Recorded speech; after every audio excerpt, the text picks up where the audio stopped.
Sekalipun hidupmu berjalan bersama dengan Tuhan, dalam hidupmu ada Tuhan, dalam keluargamu ada Tuhan, dalam bisnismu ada Tuhan. Perhatikan ini, gelombang badai bisa terjadi. Goncangan-goncangan bisa terjadi. Namun perhatikan, ketika gelombang goncangan itu hampir menenggelamkan, membahayakan engkau berseru pada Tuhan, maka Tuhan akan ambil alih situasi untuk tenangkan segala sesuatu sehingga engkau selamat.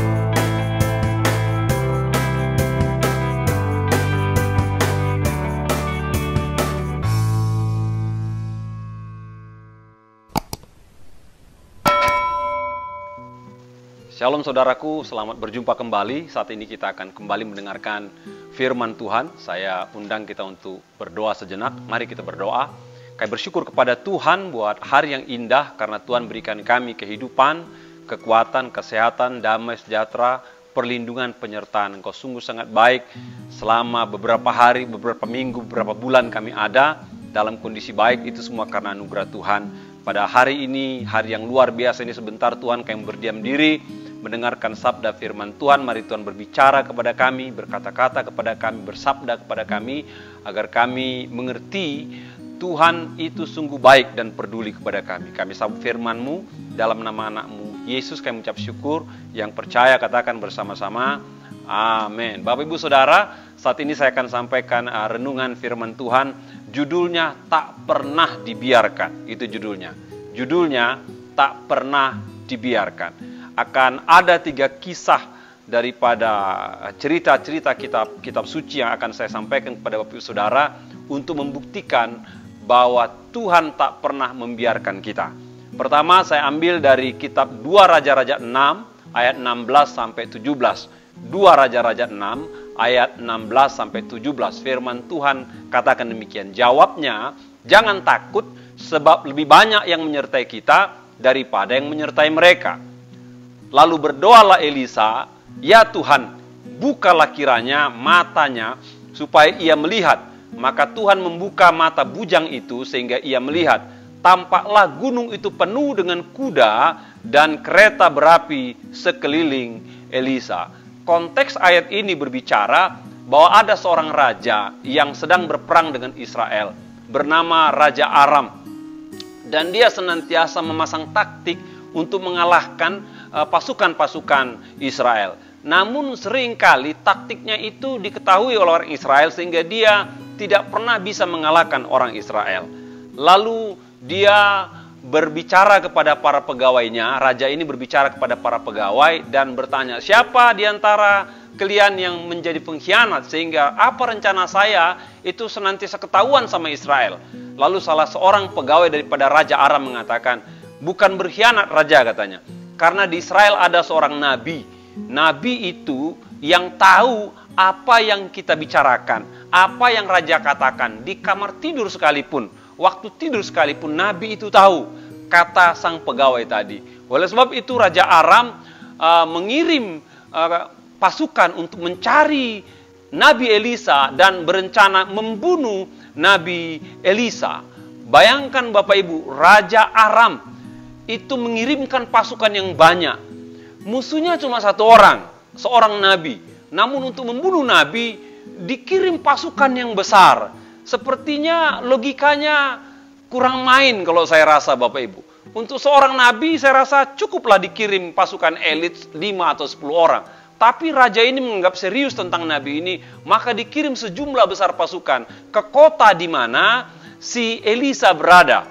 Dan pada waktu Elisa ada di sebuah rumah, di sebuah kota di Israel, maka dikepunglah daerah itu. Dan sementara daerah itu terkepung, Alkitab katakan, maka pembantu daripada Elisa keluar. Dan ketika dia keluar melihat para musuh atau para utusan Raja Aram mengelilingi kota itu, dia ketakutan dan berkata kepada Elisa bahwa kita celaka karena pasukan daripada Raja Aram telah mengelilingi kota untuk membunuh kita. Dan sang bujang ini atau sang pembantu Nabi ini begitu ketakutan. Dia melaporkan kondisi itu, memberitahukan kondisi itu, dan menunjukkan betapa gentar takut dia terhadap pasukan-pasukan daripada Raja Aram tadi. Namun ketika dia melapor kepada sang nabi, nabi tenang saja, seperti merasa tidak ada apa-apanya, Bapak Ibu. Dari reaksi daripada sikap sang pembantu nabi, saya mendapatkan, Bapak Ibu, sebuah pelajaran. Biasanya di masa krisis akan terlihat karakter seseorang. Sekali lagi saya ulangi. Biasanya di masa krisis akan terlihat karakter seseorang. Apakah orang itu berjiwa besar atau berjiwa kecil? Apakah orang itu pemberani atau penakut? Apa orang itu percaya diri atau orang itu senantiasa nervous atau ragu? Apa orang itu punya iman yang kuat atau tidak punya iman yang kuat? Apa orang itu penakut atau orang itu berani? Di masa krisis akan terlihat kualitas kerohanian seseorang. Apakah dia menunjukkan ketakutan terhadap situasi atau dia bergantung beriman pada Tuhan yang mengatasi situasi. Itu yang saya pelajari. Dan saya percaya dari kisah ini itu bisa menjadi cermin buat kita, Bapak Ibu, dimanapun Anda berada.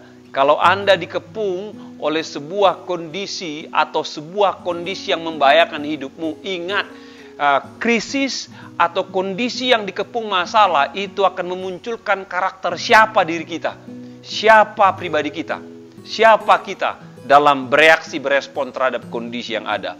Berbeda dengan pembantunya, Elisa itu tetap tenang, Bapak Ibu, dan dia tetap tenang. Dia tidak ragu, dia tidak bimbang, dia tidak cemas, dia tidak takut. Mengapa Elisa tenang? Karena dia sadar akan Tuhan yang dia sembah. Dia sadar akan Tuhan yang dia percaya. Dia sadar bahwa Tuhan yang dia percaya bukan Tuhan yang membiarkan dia. Bukan Tuhan yang meninggalkan dia. Elisa percaya semakin besar, perhatikan, semakin besar musuh yang mengelilingi dirinya, maka semakin hebat Allah membuktikan dirinya. Sekali lagi, Elisa percaya semakin besar musuh yang mengelilinginya, maka semakin hebat pembelaan Tuhan dalam kehidupannya. Makanya Bapak Ibu, Elisa tenang karena apa? Dia bisa melihat di depan matanya ada musuh yang mengelilingi dia, mengelilingi kota di mana dia ada. Namun Elisa bisa melihat di belakang musuh itu ada tentara malaikat Tuhan yang mungkin lebih banyak, bukan mungkin, pasti lebih banyak. Dia bisa melihat pertolongan Tuhan, dia bisa melihat pasukan Tuhan di belakang daripada masalah yang ada di hadapannya. Itu Elisa, Bapak Ibu. Itu Elisa. Sebagai orang percaya, maka kita harus memiliki sikap seperti Elisa. Yakinlah Bapak Ibu, dari setiap masalah yang mengepung, dari setiap bahaya yang mengancam, sadarlah engkau tidak pernah dibiarkan sendiri. Dari setiap masalah yang mengepung, dari setiap masalah yang mengancam, coba miliki mata rohani, melihat Tuhan di belakang dari masalahmu. Dan Tuhan yang ada di belakang masalahmu lebih besar. Pertolongan Tuhan yang ada di belakang masalahmu lebih banyak. Dan dia sanggup menolong saudara. Yakin percayalah Bapak Ibu, dalam masa-masa penuh tekanan, dalam masa-masa penuh pergumulan, dalam masa-masa penuh bahaya, percayalah ada Allah yang tidak akan membiarkan kau sendiri. Sebagai aplikasinya Bapak Ibu, dewasa ini kita ada pada masa-masa COVID. Kalau Elisa dia ada pada masa-masa pertempuran zaman dulu di mana musuh bisa kelihatan dengan mata fisik. Kalau kita berbeda, kita tidak bisa melihat di mana ancaman itu. Kita tidak bisa melihat di mana ada virus yang coba mengganggu kesehatan kita atau mengancam hidup kita. Namun sebagai orang percaya, milikilah sikap seperti Elisa. Untuk tetap menyadari bahwa ada Tuhan yang tidak biarkan engkau. Untuk tetap menyadari bahwa ada Tuhan yang tetap memagari melindungi engkau. Untuk tetap menyadari bahwa ada Tuhan yang memiliki kekuatan lebih besar daripada ancaman yang sedang menghampirimu. Kalau engkau buat itu, maka saya percaya hidupmu akan tetap tenang, akan tetap aman, akan tetap damai. Karena apa? Karena engkau tahu bahwa Allah tidak akan membiarkan kita. Kasus yang kedua dari tidak akan dibiarkan, ya, tak pernah dibiarkan. Itu dari Kejadian 26 ayat 16 sampai 17. Kejadian 26 ayat 16 sampai 17. Firman Tuhan bilang gini, lalu kata Abimelek kepada Ishak, pergilah dari tengah-tengah kami sebab engkau telah menjadi jauh lebih berkuasa daripada kami. Jadi pergilah Ishak dari situ dan berkemah ia di lembah Gerar dan ia menetap di situ. Ini cerita mengenai Ishak, Bapak Ibu. Dia ada di daerah Kanaan dan dia berkemah di sana, dia berkebun di sana, dia berternak di sana. Kanaan daerah subur tempat dia tinggal itu, lalu Alkitab katakan dia bertambah kaya. Dan ketika dia bertambah kaya, ternaknya bertambah banyak, pembantunya bertambah banyak, bahkan kekayaannya bertambah banyak. Maka ada raja di daerah Kanaan bernama Abimelek, sepertinya cemburu sama dia. Mungkin ada raja yang bernama Raja Abimelek yang sepertinya cemburu sama dia dan iri sama dia. Dan raja ini mendatangi kemahnya Ishak, lalu berkata kepada Ishak, pergilah dari tengah-tengah kami sebab engkau telah menjadi jauh lebih berkuasa daripada kami. Dengan kata lain, raja daerah Kanaan ini mengusir Ishak daripada daerah Kanaan di mana dia telah menetap lama di situ. Dan Alkitab berkata bahwa Ishak tidak berbantah-bantah, Ishak tidak komplain, Ishak tidak melawan, Ishak tidak konfrontasi sama raja itu. Dia bicarakan sama keluarganya, dia kasih tahu sama para pembantunya, dia kasih tahu sama gembala-gembala yang melihara kambing dombanya, dan mereka pun pindahlah. Alkitab katakan mereka pindah ke lembah Gerar, ya saya kurang tahu letak geografisnya dengan pasti.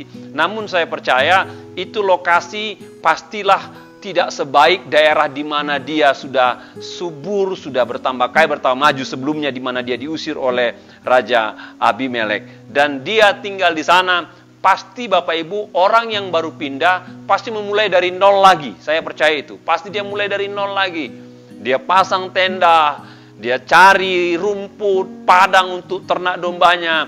Pasti dia gali sumur-sumur untuk kebutuhan air. Namanya di daerah sana, Bapak Ibu. Saya percaya air tidak mudah didapatkan. Orang perlu menggali tanah cukup dalam untuk mendapatkan air pada masa itu. Namun sekalipun Isa diusir dari daerah Kanaan oleh seorang raja, dan saya tidak tahu apa motif daripada raja. Apakah dia berpikir kalau diusir dari daerahnya maka Ishak akan susah mencari rumput, susah mencari air, maka Ishak akan mengalami masalah ekonomi sehingga dia bisa menjadi jatuh miskin. Saya tidak tahu apa pikiran daripada raja ini sehingga mengusir Ishak. Namun Alkitab katakan Allah tidak pernah membiarkan Ishak. Ya, Tuhan menyatakan penyertaannya dengan cara memberkati Ishak dengan air yang dia butuhkan. Ya, dalam Kejadian 26 ayat 19 dikatakan demikian. Ketika hamba-hamba Ishak menggali di lembah itu, mereka mendapati di situ mata air yang berbual-bual airnya. Bayangkan, diusir dari sebuah tanah subur ke sebuah lembah. Saya tidak tahu bagaimana kondisi lembah di sana. Dan di sana dia mulai dengan yang baru. Dia gali sumur, dia patok pancang, dia bikin tenda, dia cari padang rumput. Dan ketika para hamba-hambanya menggali sumur, Alkitab katakan mereka bertemu dengan mata air, kata Alkitab.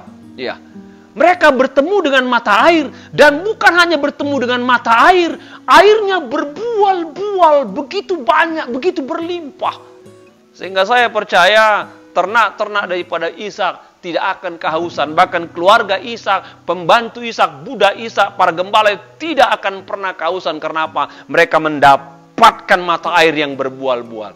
Itu bukti bahwa Tuhan tidak akan membiarkan orang-orang yang kalau diusir, ditolak, dikondisikan supaya hidup susah, tidak akan pernah. Tuhan ada di pihak kita. Yang kedua, saya lihat Tuhan meneguhkan janji penyertaan kepada Ishak. Dalam Kejadian 26 ayat 24, lalu pada malam itu Tuhan menampakkan diri kepadanya serta berfirman, akulah Allah ayahmu Abraham, janganlah takut sebab aku menyertai engkau, aku akan berkati engkau dan membuat banyak keturunanmu karena Abraham hambaku itu. Itu janji yang diberikan Allah kepada Ishak. Yang pertama, ketika dia terusir, Tuhan tidak pernah membiarkan dia, diberi dia air yang berlimpah-limpah. Yang kedua, Tuhan konfirmasi ulang. Tuhan bahwa Tuhan akan menyertai dia. Itu janji konfirmasi. Yang konfirmasi adalah Tuhan sendiri. Bisa saja Tuhan kirim malaikat. Bisa saja Tuhan kirim teofani. Tapi Alkitab katakan Tuhan sendiri yang berbicara kepada Ishak. Bahwa dia tidak akan pernah membiarkan Ishak sendiri. Tuhan pasti menyertai dia. Menyertai dia sepanjang hidupnya. Lalu yang ketiga yang saya dapatkan konfirmasi daripada Tuhan, maka Tuhan membuat para raja yang tadi mengusir dia datang menghampiri Ishak dan menjalin persahabatan. Wow, luar biasa. Orang yang mengusir Ishak itu datang kepada Ishak untuk menjalin persahabatan. Dalam ayat 28 pasal 26 dikatakan, jawab mereka, kami telah melihat sendiri bahwa Tuhan menyertai engkau. Sebab itu kami berkata, baiklah kita mengadakan sumpah setia antara kami dan engkau, dan baiklah kami mengikat perjanjian dengan engkau. Tak pernah dibiarkan, Bapak Ibu, tak pernah dibiarkan. Ketika Ishak diusir, dia tak akan pernah dibiarkan. Tuhan akan sediakan dia air yang melimpah-limpah. Ya, Tuhan akan sediakan apa yang dibutuhkan oleh dirinya, keluarganya, budak, pembantu, bahkan ternaknya berlimpah-limpah. Lalu Tuhan konfirmasi bahwa Tuhan akan menyertai dan tak pernah tinggalkan dia. Lalu kemudian Tuhan menyuruh raja yang mengusir dia dari Kanaan, dari daerah mereka untuk datang menjalin persahabatan. Tak pernah ditinggalkan. Pernah saudara mengalami penolakan? Itu pertanyaannya. Pernah saudara ditolak? Pernah saudara disiasati oleh orang lain dengan konspirasi sehingga engkau tertendang dari sebuah lokasi, dari sebuah usaha, dari sebuah bisnis dengan tujuan agar hancur hidupmu? Saya tidak tahu bagaimana kondisi Bapak Ibu, namun Alkitab katakan kalau itu kau alami, asal engkau percaya setia pada Tuhan, engkau tak akan pernah dibiarkan. Saya percaya. Saya berdoa buat Bapak Ibu yang pernah mengalami pengalaman seperti Ishak, ya, diusir, ditolak, mengalami konspirasi, sehingga dia harus mulai dari nol lagi, dia harus mulai dari dasar lagi. Saya berdoa, Allah tak akan pernah biarkan saudara dan pasti menyertai saudara. Cerita ketiga, tak pernah dibiarkan, itu dari Matius 8:26. Alkitab berkata demikian. Ia berkata kepada mereka, mengapa kamu takut, kamu yang kurang percaya? Lalu bangunlah Yesus menghardik angin dan danau itu, maka danau itu menjadi teduh sekali. Menjadi teduh sekali. Satu kali Alkitab katakan, Yesus mengajak murid-muridnya untuk menyeberang danau Galilea. Dan sementara mereka menyeberang danau Galilea, di tengah-tengah terjadi angin kencang sehingga gelombang tinggi. Yang ketika gelombang tinggi, apa yang terjadi? Maka air mulai masuk ke perahu. Dan ketika air mulai masuk ke perahu, maka perahu mulai goyang, mulai goncang. Dan mulai para murid-murid ketakutan. Karena mereka menurut perhitungan mereka, kalau ini berlanjut lama tenggelam perahu. Perhatikan Bapak Ibu, kalau murid-murid takut, itu berarti situasinya bahaya. Mengapa demikian saya berani katakan? Karena mereka nelayan kawakan.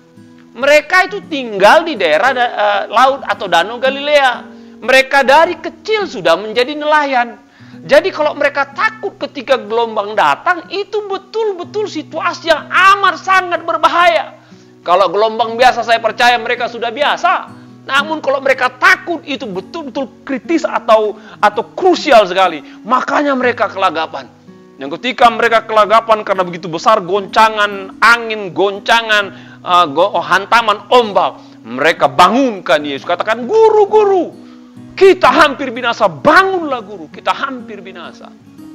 Dan lalu Yesus bangun. Dan ketika Yesus bangun, Yesus menghardik angin itu. Yesus menghardik danau atau badai itu, dikatakan tenanglah, teduhlah. Maka seketika itu, maka teduhlah angin dan ombak yang menghantam perahu sehingga mereka bisa menuju ke tempat yang mereka tuju. Bapak Ibu Saudara yang kasih dalam Tuhan, ini kisah cerita murid-murid bersama Tuhan Yesus. Ini agak unik sedikit. Perhatikan, kalau kita pelajari tadi, seorang yang bernama Ishak diusir, nggak ada lagi yang menemani Ishak. Ya, papanya sudah meninggal, Abraham. Kalau kita pelajari mengenai Elisa, yang dikepung oleh tentara. Nggak ada Raja Israel bersama dia, atau pasukan, atau siapalah bersama dia. Dia cuma ada seorang budak atau pembantu. Nggak ada yang bersama dengan dia. Namun mereka tetap teguh dan Tuhan tidak biarkan. Kalau murid-murid ini agak unik. Mengapa? Mereka naik perahu, ada Yesus di situ, Bapak Ibu. Itu agak unik ceritanya. Ada Yesus di situ dan gelombang datang menghantam mereka begitu hebat. Dan kalau enggak segera ditolong, tenggelam perahu, mati mereka. Itu prediksi mereka, Bapak Ibu. Di sini saya ingin dapatkan satu pelajaran, Bapak Ibu. Sekalipun hidup saudara berjalan bersama Tuhan, perhatikan. Sekalipun hidupmu berjalan bersama dengan Tuhan, dalam hidupmu ada Tuhan, dalam keluargamu ada Tuhan, dalam bisnismu ada Tuhan. Perhatikan ini, gelombang badai bisa terjadi. Goncangan-goncangan bisa terjadi. Namun perhatikan, ketika gelombang goncangan itu hampir menenggelamkan, membahayakan engkau, berseru pada Tuhan, maka Tuhan akan ambil alih situasi untuk tenangkan segala sesuatu sehingga engkau selamat. Dia tidak akan pernah biarkan engkau ditenggelamkan oleh badai, dihancurkan oleh ombak. Tidak akan pernah. Karena apa? Dia adalah Tuhan yang menyertai. Saya mau ambil khotbah ini bersifat tipologi begitu Bapak Ibu ya, atau alegori. Dewasa ini terjadi goncangan karena COVID ya, goncangan ekonomi, goncangan politik, goncangan bis, terjadi goncangan ya. Sudah ada yang mulai kolaps, sudah ada yang mulai tenggelam, bahkan sudah banyak yang tidak berdaya. Dan saya mau katakan Bapak Ibu, sebagai orang percaya, kita tak pernah dibiarkan. Goncangan apa yang kau alami saat ini, berseru kepada Tuhan. Dan ketika kau berseru pada Tuhan, Dia akan ambil pegang kendali untuk menyelesaikan goncangan apapun yang menggoncang hidupmu, supaya hidupmu kembali berjalan baik kembali. Kiranya Tuhan berkati kita. Ingat, percayalah, engkau dan saya tak pernah dibiarkan.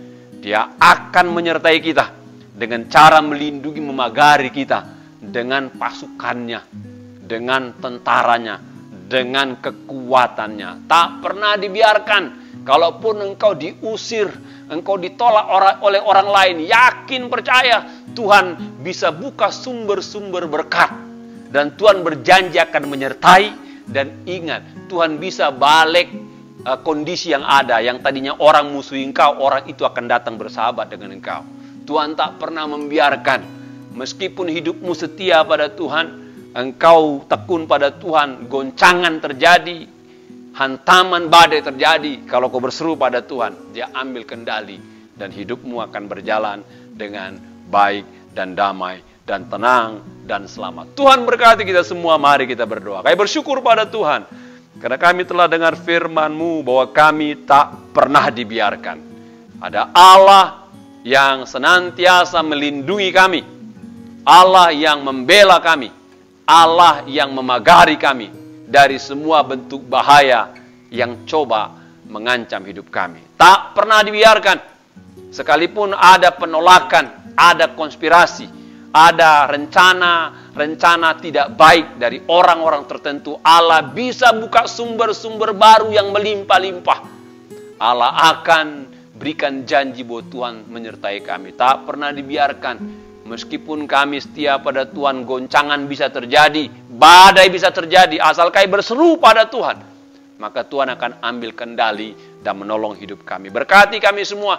Kalau ada anak-anak Tuhan yang menyaksikan berita firman Tuhan, hidup mereka sedang terkepung oleh masalah, hidup mereka sedang ditolak atau sedang mengalami sebuah kondisi konspirasi pihak-pihak yang tidak baik, hidup mereka ada pada goncangan-goncangan yang membahayakan, Tuhan tolonglah dalam nama Yesus.